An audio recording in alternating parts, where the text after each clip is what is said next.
बाजार बोलता है। एफआईज डीआईज का डेटा देख लेते हैं, कल का किस तरह का डेटा एफआईज ने का रहा और डीआईज ने कल के सत्र में क्या किया, क्योंकि एक इंपॉर्टेंट डे था और आज भी बड़ा इंपॉर्टेंट दिन है। कल एफआईज की सेलिंग का जो मोमेंटम था थोड़ा शिफ्ट हुआ। जो परसों 6400 करोड़ की सेलिंग करके गए थे एफआईज, वो कल केवल 1317 करोड़ की थी। हालांकि डीआईज की बाइंग जो थी वो 4084 करोड़ रुपए की थी, लेकिन मार्केट में कल मजबूती नहीं थी। भले ही इंस्टीट्यूशन एक्टिविटी पॉजिटिव साइड पर रही हो, दोनों का मिलाकर करीब 2700 करोड़ की बाइंग नेट में देखने के लिए मिली इंस्टीट्यूशन साइड से, लेकिन ऐसा कुछ मार्केट में नहीं दिखा। लेकिन मार्केट में देखने के लिए ग्लोबल क्यूज का भी देखना जरूरी होता है, क्योंकि फेड के नतीजों के बाद जो मीटिंग की घोषणाएं आई हैं, उसके बाद डाउ जोन्स ने तो तेज गिरावट दिखाई। तो एक बार देख लेते हैं अमेरिकन मार्केट से ही शुरू करते हैं, क्योंकि अमेरिकन मार्केट आज हाईलाइट है। 1123 पॉइंट की गिरावट कल डाउ जोन्स में देखने के लिए मिली। शंघाई और हैंसेंग दोनों में ही करीब 0.25% की गिरावट देखने के लिए मिल रही है। बैंक ऑफ जापान की मीटिंग के भी आउटकम आ गए हैं, तो उस पर भी बात करेंगे। करीब 1% की गिरावट जापान के मार्केट में है। निकाई करीब गिरा हुआ है और कोस्पी में करीब 1.5% की गिरावट है। तो सारे ही जो ग्लोबल मार्केट्स हैं 0.5% से लेकर 2.5% तक गिरे हुए हैं। अब देखना होगा कि इंडियन मार्केट में किस करवट चाल रहती है, लेकिन जो शेयर चाल दिखा रहे हैं उन पर एक बार नजर डाल लेते हैं। वक्रांगी करीब 7% ऊपर है, एवलॉन टेक्नोलॉजी 6.5%, आईओएल केमिकल यहाँ पर करीब 5.5%, कैफिन टेक 4.25% और शॉपर स्टॉप में करीब 3% की बढ़त देखने के लिए मिल रही है। जो काउंटर गिरावट में तेज गिर रहे हैं उन पर एक बार नज़र डाल लेते हैं। ये कौन से काउंटर हैं, तो उसमें देखें तो वैभव ग्लोबल करीब 4.5%, क्राफ्ट्समैन करीब 4%, एलटीआईएम करीब 4%, पीजीएल करीब 4% और त्रिवेणी में करीब 4% की गिरावट देखने के लिए मिल रही है।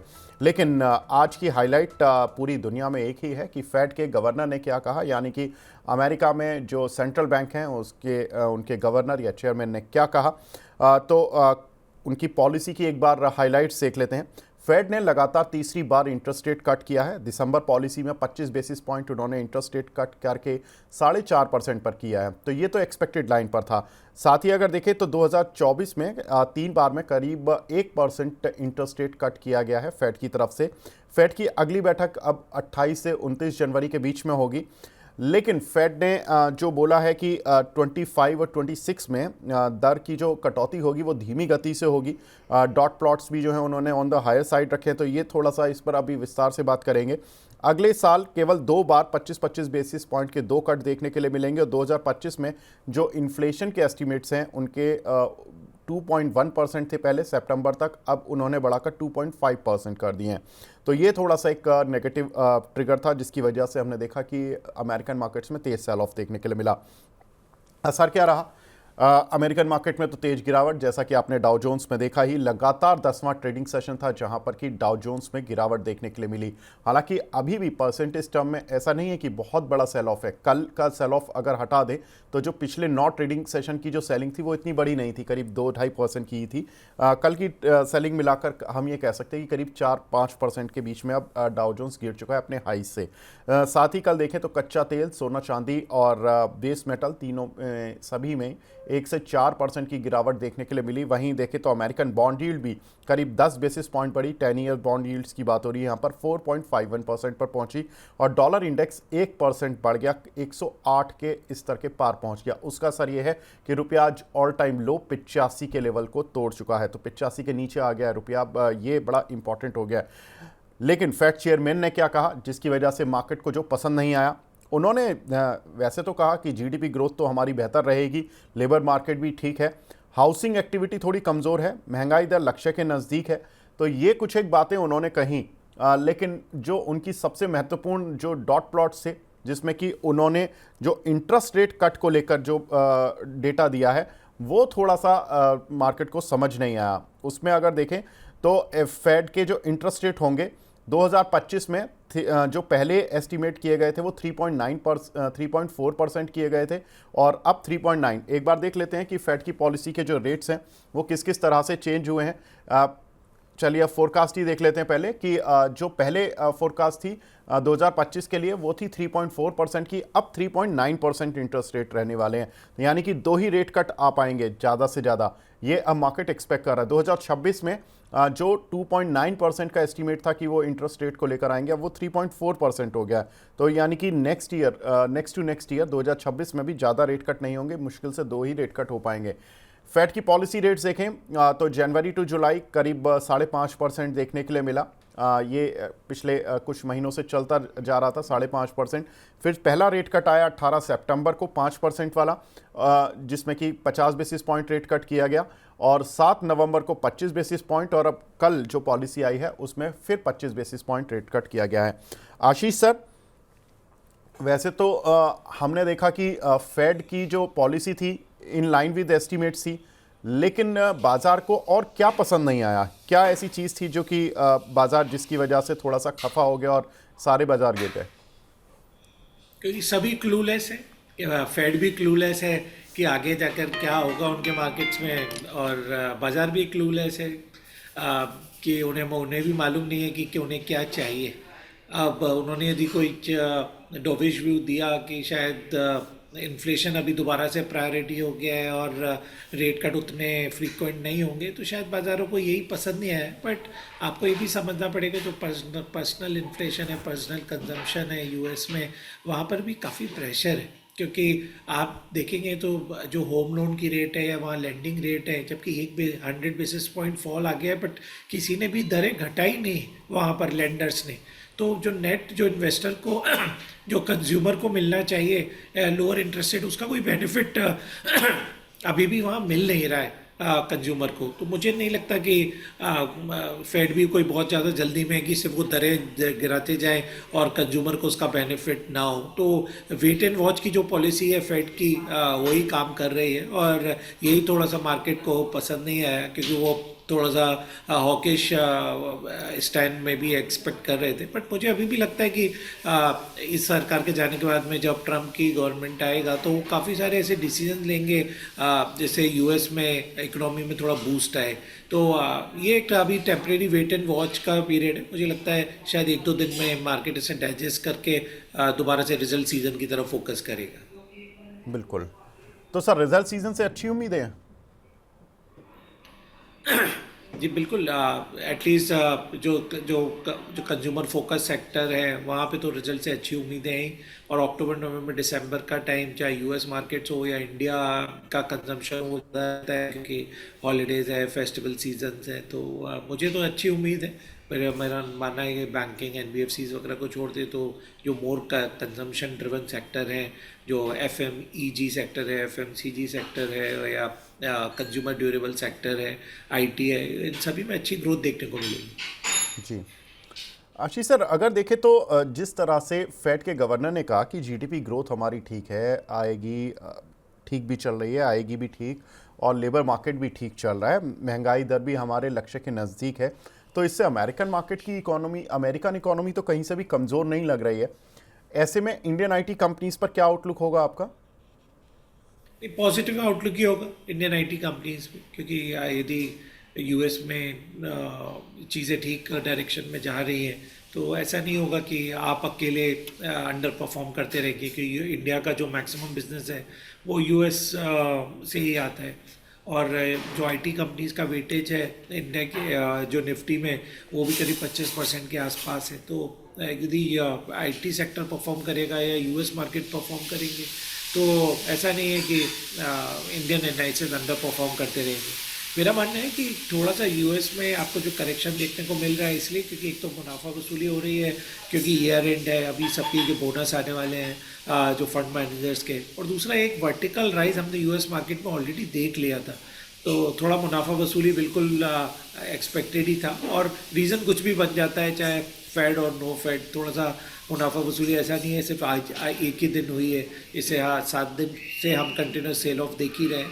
तो मुझे लगता है कि अभी टाइमिंग के लिए ज़रूर जो प्रेशर है, बट अदरवाइज़ यूएस मार्केट दोबारा से अच्छा परफॉर्म करना शुरू करेंगे जैसे हम जनवरी में एंटर होंगे। ठीक है।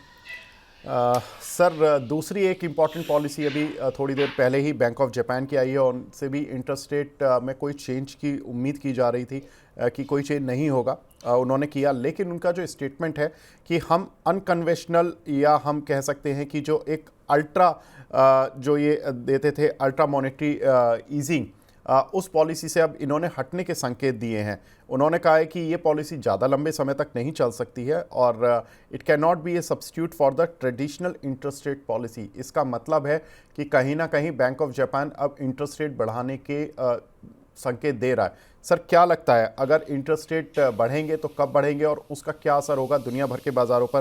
क्योंकि येन कैरी ट्रेड हमें याद आता है तो उसने 3-4 दिन इंडियन मार्केट को भी डिस्टर्ब कर दिया था।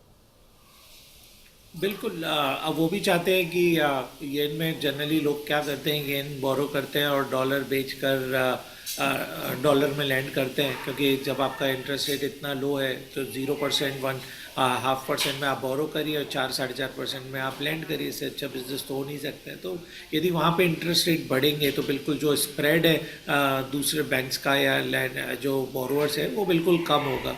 बट अभी भी मेरा मानना है कि थोड़ा सा जल्दीबाजी रहेगी कि इंटरेस्ट रेट को जापान में जो अभी भी स्टेबल बने हुए हैं उसको देखते हुए कोई कॉल लेना। मेरा मानना है एटलीस्ट एक क्वार्टर में और इंतज़ार करना चाहिए इस न्यूज़ के लिए।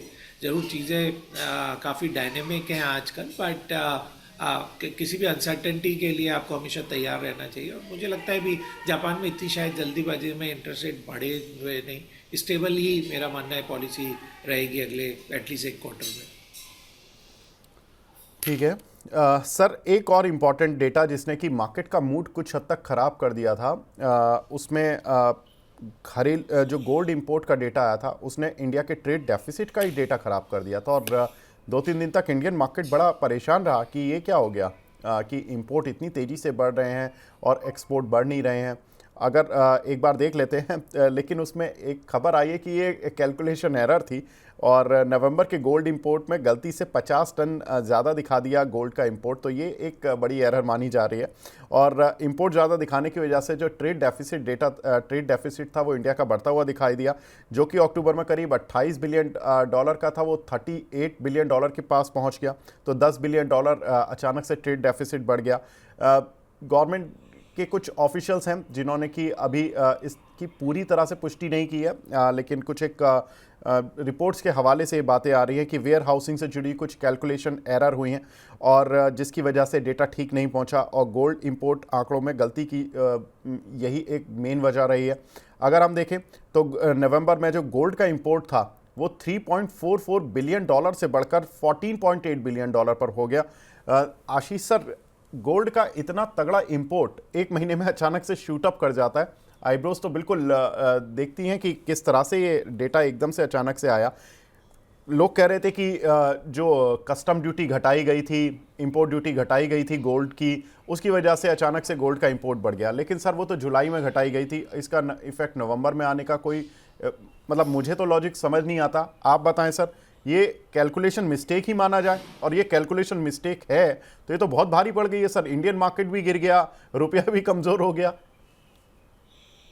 बिल्कुल। मैं आपकी बात से 100% सहमत हूँ कि ये जो कैलकुलेशन एरर है जो भी है, क्योंकि कोई रीज़न ही नहीं है कि 3.5-4 बिलियन से आप 14 बिलियन तक पहुँच जाए वहाँ गोल्ड इंपोर्ट में, क्योंकि ना गोल्ड के प्राइसेस में कोई इतना ज़्यादा इजाफा हो रहा है कि लोग इन्वेस्टमेंट के लिए बाय करें। ज़रूर वेडिंग और ये सारे सीज़न है, बट उतना इंपोर्ट नहीं बढ़ना चाहिए कि गोल्ड की इतनी रिक्वायरमेंट सडनली आपके मार्केट में बढ़ जाए, या आरबीआई बाय कर रहा है। दो ही फैक्टर हो सकते हैं, आरबीआई बाय कर रहा है, ज्वेलर्स बाय कर रहे हैं।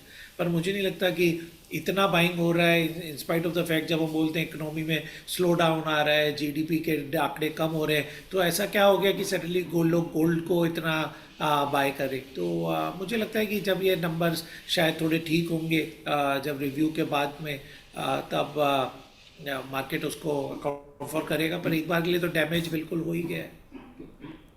बिल्कुल। तो सर, जब ये डेटा अगर ये गलत मान ही रही है, गवर्नमेंट के ऑफिशियल मान रहे हैं, और जब इस पर ऑफिशियल कोई स्टेटमेंट आ जाएगा तो हम ये मान लें कि डेटा सुधर कर आएगा, तो हमें वो जो हम पुराना डेटा पढ़ रहे थे वो गलत था, तो अब सही वाला डेटा जब पढ़ेंगे तो सही आंकड़े होंगे। तो जो हमारे अंदर एक चिंता बनी थी, घबराहट बनी थी मार्केट में, वो कुछ हद तक ईज होगी और उसका पॉजिटिव इम्पैक्ट भी मार्केट देखेगा। नहीं, अब तो वो आपको डाइजेस्ट कर लेता है मार्केट। आजकल मार्केट का ऐसा नहीं है कि आज कोई इवेंट है और 10 दिन बाद उसका रेक्टिफिकेशन आया तो आज जो 500 पॉइंट गिर गए तो उस न्यूज़ पे हम बढ़ा दें। आप जैसे ही ये मालूम पड़ा कि कुछ एरर हो सकता है, मार्केट ऑलरेडी फैक्टर इन कर लेता है कि ये डेटा गलत है और ये अप्रॉक्सीमेटली जो $3.55 बिलियन का है, हो सकता है $4-4.5 बिलियन आ जाए, तो $10 बिलियन का जो एक्स्ट्रा लोडिंग आ गया है वो मार्केट डाइजेस्ट कर लेता है और फैक्टर इन कर लेता है। तो मुझे नहीं लगता कि कोई उसका इफेक्ट यदि 10 दिन बाद डेटा रेक्टिफाई हुआ तो आएगा। तो मतलब जैसे सर कल इवनिंग में ये बात आई है उठकर, तो आज चूंकि मार्केट गिरा हुआ है, तो अब मार्केट हम 2 दिन से गिरे हुए थे, हम फेड की पॉलिसी से तो आज गिरे हैं, लेकिन 2 दिन से जो गिरे हुए थे वो फेड की चिंता थी या ये डेटा की भी चिंता थी? अगर इस डेटा की चिंता थी तो कुछ हद तक सपोर्ट तो फिर ये डेटा देना चाहिए आज। ये डेटा की चिंता से नहीं गिरा, मेरा मानना है मार्केट, चूंकि यूएस मार्केट्स में कंटिन्यूस सेल ऑफ आ रहा था और ओके। एफआईज की तरफ से कहीं कोई रुझान नहीं था बाइंग का, बड़ा कोई बाइंग नहीं था, इसलिए मार्केट में गिरावट देखने को मिली। मुझे नहीं लगता इस पर्टिकुलर डेटा से आपने एक दिन बाजार गिरा सकते हैं, बट चूंकि ट्रेंड ही यदि सेल ऑफ का है और ग्लोबल मार्केट से नहीं परफॉर्म कर रहे हैं तो आप अकेले आइसोलेशन में कब तक चलेंगे? क्योंकि यदि कोई भी मार्केट अच्छा परफॉर्म करता है और यदि आपका यूएस मार्केट ख़राब करता है तो एफआईज की तरफ से सेलिंग उस मार्केट में ही आएगी जो अच्छा परफॉर्म कर रहा है, और वही हुआ। तो मुझे नहीं लगता इसका कोई इतना इम्पैक्ट है आगे। जी सर, तो अब गोल्ड लोन वाली कंपनियों में क्या करें? क्योंकि बड़े डेटा ऊपर नीचे तो हुए हैं गोल्ड इंपोर्ट के, तो एटलीस्ट इन कंपनियों में तो वॉलेटिलिटी देखने को मिली होगी। मुथूट फाइनेंस, मन्नापुरम फाइनेंस या आईआईएफएल, और जो गोल्ड से जुड़ी कंपनी है या सिल्वर से जुड़ी company like Hindustan Zinc, Deccan Gold, इन सभी में क्या करना चाहिए? नहीं, मुझे नहीं लगता कुछ ऐसा इस डेटा पे हमें रिएक्ट करने का इतना ज़रूरत है कि हम गोल्ड फाइनेंस कंपनीज या ज्वेलरी कंपनीज की तरफ कोई बाइंग करें कि भाई बहुत सारा गोल्ड इंपोर्ट हो रहा है तो उन्हें ज़्यादा लोन देने को मिलेगा, क्योंकि ये तो सारी चीज़ें गोल्ड के प्राइसेस और ज्वेलरी कंपनीज के जो स्टॉक हैं वो गोल्ड की डिमांड पर काम करते हैं। बट गोल्ड ज्वेलरी कंपनीज जो मार्केटिंग कंपनीज है वो फिर भी इसलिए बेटर है क्योंकि इस साल करीब जैसा उम्मीद कर रहे हैं 40 लाख शादियां इंडिया में होने वाली हैं, और हर शादी में आप मान के चलिए गोल्ड को ऑलमोस्ट किसी भी धर्म की शादी हो गोल्ड हमेशा खरीदा जाता है, तो वहाँ पे तो डिमांड बिल्कुल बढ़ने ही वाली है गोल्ड ज्वेलरी कंपनीज की। और गोल्ड फाइनेंसिंग कंपनीज, मेरा मानना है जैसे जैसे गोल्ड आपके यहाँ इम्पोर्ट होता है तो एक सर्टन परसेंटेज हमेशा उनके लिए भी कॉर्पस बढ़ता है, क्योंकि लोग उसके अगेंस्ट में लोन लेते हैं, या जो लोअर मिडिल क्लास है जब भी उन्हें पैसे की ज़रूरत आती है तो बोरो करते हैं। तो ये बिज़नेस तो एक एवरग्रीन बिजनेस है, चाहे गोल्ड ज्वेलरी हो या गोल्ड फाइनेंस हो। जी सर, एक काउंटर स्पेसिफिक खबर भी देखने के लिए मिली बोरोसिल रिन्यूएबल्स में, जिसमें कि इन्होंने 450 करोड़ रुपए के अपने राइट इशू को कैंसिल किया, लेकिन 600 करोड़ रुपए का प्रेफरेंशियल इशू लेकर आएंगे और 100 करोड़ रुपए वारंट के जरिए जुटाएंगे। सर, तो ये खबर पॉजिटिव मानी जाए? हालांकि आज मार्केट नेगेटिव है तो काउंटर भी 2.5% गिरा हुआ है, लेकिन इस खबर को किस तरह से रीड करना चाहिए हमें? नहीं नहीं, मुझे नहीं लगता कि कुछ इसको नेगेटिव आपको न्यूज़ मानना चाहिए, क्योंकि राइट इशू में उनको सारे स्टॉक जो है वो इन्वेस्टर्स को देने पड़ते हैं, प्रमोटर को खुद पैसा लगाना पड़ता है। अब 600 करोड़ का भी प्रेफरेंशियल शेयर आ गए, क्योंकि बाजार में इतना लिक्विडिटी है कि आप प्रेफरेंशियल शेयर इशू लाते हैं तो सचमुच 100, 150, 200 इन्वेस्टर तक आके उस प्रेफरेंशियल इशू को भरने के लिए तैयार रहते हैं, और कंपनी यदि प्रॉमिसिंग है तो। और बोरोसिल का हमने यदि परफॉर्मेंस भी देखे तो काफ़ी अच्छा रहा है, ऑलमोस्ट स्टॉक अपने 52 वीक हाई के पास में ही ट्रेड करने जा रहा है, क्योंकि सेक्टर में काफ़ी हेडविंड्स बने हुए हैं। तो मुझे नहीं लगता ऐसा कुछ नेगेटिव है, और इनफैक्ट 600 रुपये के आसपास स्टॉक में बाइंग करना वर्थ रहेगा। जी, आज एक कंपनी और लिस्ट हुई है, इन्वेंचर नॉलेज सॉल्यूशन, जिसमें कि अभी देखें तो 5 रुपये की ही बढ़त करीब देखने के लिए मिल रही है। लेकिन इस आईपीओ की डिटेल देख लेते हैं। एनएसई पर 1900 रुपये पर ये शेयर लिस्ट हुआ, और इस कंपनी जिस तरह का हमने कल देखा था कि कल तो 3 आईपीओ लिस्ट हुए थे, तीनों ही बड़े धमाकेदार थे। हालांकि इशू प्राइस से करीब ये 43% प्रीमियम पर ये शेयर लिस्ट हुआ है। इशू प्राइस 1329 रुपये का था।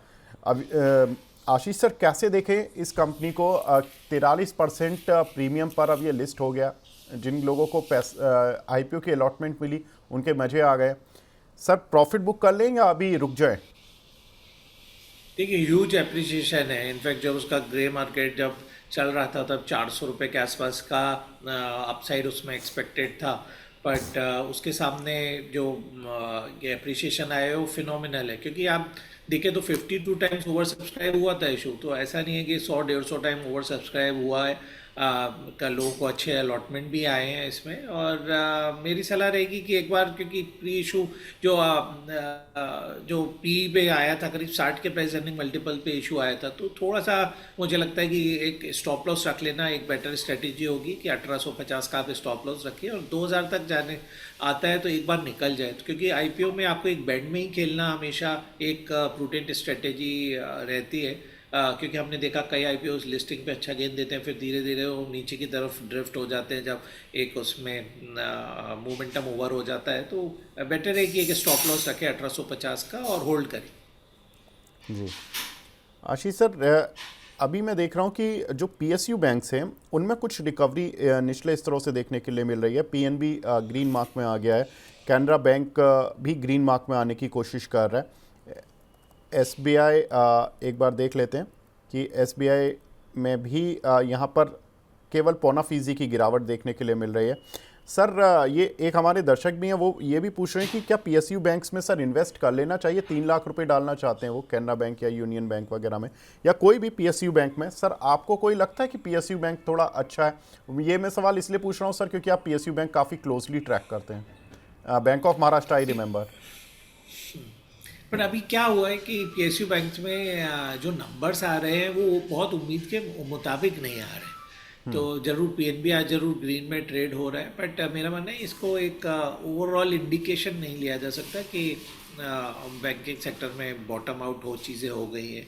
हमने लास्ट टाइम भी देखा एसबीआई के अच्छे नतीजे आने के बाद बढ़ा, फिर उसके बाद में दोबारा से नीचे आना स्टार्ट हो गया। तो मुझे लगता है यदि आपको बैंकिंग स्टॉक में किसी में बाइंग करना है, तो जैसे हम लोगों ने एक फेडरल बैंक आइडेंटिफाई किया हुआ है जो ऑलमोस्ट अभी भी 52 वीक हाई के आसपास ट्रेड कर रहा है और अच्छा मोमेंटम इस स्टॉक में बना हुआ है। और इसके अलावा मेरा मानना है कि बैंक ऑफ बड़ौदा का स्टॉक भी ठीक रहेगा। तो थोड़ा सिलेक्टिव होकर यहाँ पे बाइंग करना चाहिए, ना कि जनरल हम वो एज अ बास्केट खरीदें। जी आशीष सर, आपकी रडार पर कौन से स्टॉक हैं इस समय? जो स्टॉक हमारी रडार पे है थोड़े से इस बार महंगे स्टॉक है, बट फिर भी जो सलाह रहेगी के फिनटेक में मेरा बाइंग करने की सलाह है। क्योंकि क्या हो रहा है कि आप जितनी भी अब इंडिया में प्राइवेट लिमिटेड कंपनीज हैं सभी को अपने शेयर्स अब डीमेट में कराने हैं। तो डीमेट में कराने मतलब आपको एक रजिस्ट्रार की ज़रूरत पड़ेगी जो डीमेट करे। और उसके अलावा जिस हिसाब से आईपीओज आगे पाइपलाइन में है, के फिनटेक मुझे लगता है कि एक काफ़ी अच्छा बेट रहेगा आगे जाके भी, क्योंकि नंबर्स बहुत अच्छे इन कंपनीज में अगले 1 साल तक आने वाले हैं। दूसरा स्टॉक जो मुझे पसंद है बीएसई का। मेरा मानना है जैसे जैसे एनएसई का आईपीओ पास आता जाएगा, बीएसई का जो वैल्यूशन है वो और रिच होते जाएंगे। तो बीएसई पे भी बाई की सलाह है। और तीसरा स्टॉक रहेगा डिफेंस क्षेत्र की कंपनी जेन टेक्नोलॉजीज़। इस स्टॉक में अभी क्यूआईपी में काफ़ी बड़े बड़े नाम आए हैं जिन्होंने स्टॉक में इन्वेस्ट किया। पहले भी मैंने आपके चैनल पे इस स्टॉक को रिकमेंड किया है और आगे भी मेरी सलाह रहेगी कि इस स्टॉक में और बाइंग के मौके मिलेंगे, क्योंकि अब ये कंपनी जो एक्सपोर्ट्स है उसमें वहाँ पे काफ़ी पिकअप हो रहा है और काफ़ी कैश कंपनी के पास में, तो कोई एक्विजिशंस वगैरह भी यहाँ पर आ सकते हैं। डिस्क्लेमर है, ये स्टॉक मेरे पोर्टफोलियो में भी है। बिल्कुल, मैं यही पूछने वाला था सर डिस्क्लेमर, लेकिन आपने पहले ही बता दिया। तो जेन टेक्नोलॉजीज़ यहाँ पर ख़रीदारी की सलाह। पहली कॉल है सर की कैफिन टैक, जहाँ पर कि 92 रुपये का स्टॉप लॉस है और 1800 रुपये के टारगेट हैं। तो लगभग रिस्क रिवॉर्ड के लिहाज से कहें तो काफ़ी शानदार कॉल कही जा सकती है। दूसरी जो सर ने कॉल दी है वो है बीएससी का शेयर, यहाँ पर कि 5400 का स्टॉप लॉस, 5675 पर अभी चल रहा है, 6300 के टारगेट। तो एक अच्छे खासे अपसाइड इस काउंटर पर भी देखने के लिए मिल सकते हैं। तीसरा काउंटर सर ने बताया जेन टेक्नोलॉजीज़, जहाँ पर कि 2424 का लेवल चल रहा है। ऑलमोस्ट 200 रुपये नीचे के स्टॉप लॉसेज हैं और करीब 350 रुपये ऊपर के टारगेट्स हैं। तो यहाँ पर भी एक अच्छा रिस्क रिवॉर्ड देखने के लिए मिल रहा है। तो ये कुछ एक काउंटर जो कि आशीष सर की टॉप पिक्स है और सर का मानना है कि ये काउंटर चलेंगे आने वाली कुछ भी रिकवरी या रैली में। आशीष सर, आप हमारे साथ जुड़े, बहुत बहुत शुक्रिया सर हमसे जुड़ने के लिए और अपना कीमती समय देने के लिए। Thank you sir. अब हमारे साथ दूसरे खास मेहमान जुड़ चुके हैं। हमारे साथ मानस जायसवाल सर जुड़ चुके हैं। अब दर्शकों के सवाल के काफ़ी सारे जुड़ चुके हैं। Manas sir, good morning. Good morning Vivek ji, good morning sir. आप आते हैं तो ऐसा लगता है स्पीड हमारी बहुत तेज होने वाली है शो की लेकिन सर, मार्केट की स्पीड पर कुछ बताना चाहेंगे? मार्केट की स्पीड जिस तरह से गिर रहा है, कोई सपोर्ट वगैरह दिख रहा है निफ्टी में और बैंक निफ्टी वगैरह में? तो देखिए डिसअपॉइंट किया है निफ्टी ने, इसमें कोई डाउट नहीं है, क्योंकि 3-4 दिन पहले अगर आप पूछते तो व्यू ऐसा लग रहा था कि शायद 25,000 का आंकड़ा भी निफ्टी क्रॉस कर जाएगा। लेकिन जब 2 दिन पहले 20 डे मूविंग एवरेज के नीचे फिसला तब ऐसा लग रहा था कि शायद गिरावट बढ़ेगी। अब एक टारगेट था 23,900 का, जो कि निफ्टी ने ऑलरेडी आज अचीव कर लिया है, टेस्ट कर लिया है। अब इम्पॉर्टेंट ये है कि अगर यहाँ पर सस्टेन नहीं हुआ और कोई रिकवरी में 24,100 के लेवल्स ब्रीच नहीं किया, तो गिरावट बढ़ने के चांसेस ज्यादा लगते हैं। शायद 200 डे मूविंग एवरेज जो कि 23,700 के आसपास है, निफ्टी उसको टेस्ट करने की कोशिश कर सकता है। बेहतर आइडिया है इस मार्केट में कि आप स्टॉक स्पेसिफिक रहे, इंडेक्स पे कॉल ना ले, तो आई थिंक वो बेहतर आइडिया है, क्योंकि जो स्टॉक स्पेसिफिक मूव्स है वहां पर तो आपको बढ़िया मूव देखने को मिल रहे हैं, अपॉर्चुनिटी मिल रही है, टेक्निकली बहुत साउंड चार्ट्स दिखते हैं कुछ स्टॉक्स के, तो आई थिंक वहां पर ट्रेड करना बेहतर आइडिया है।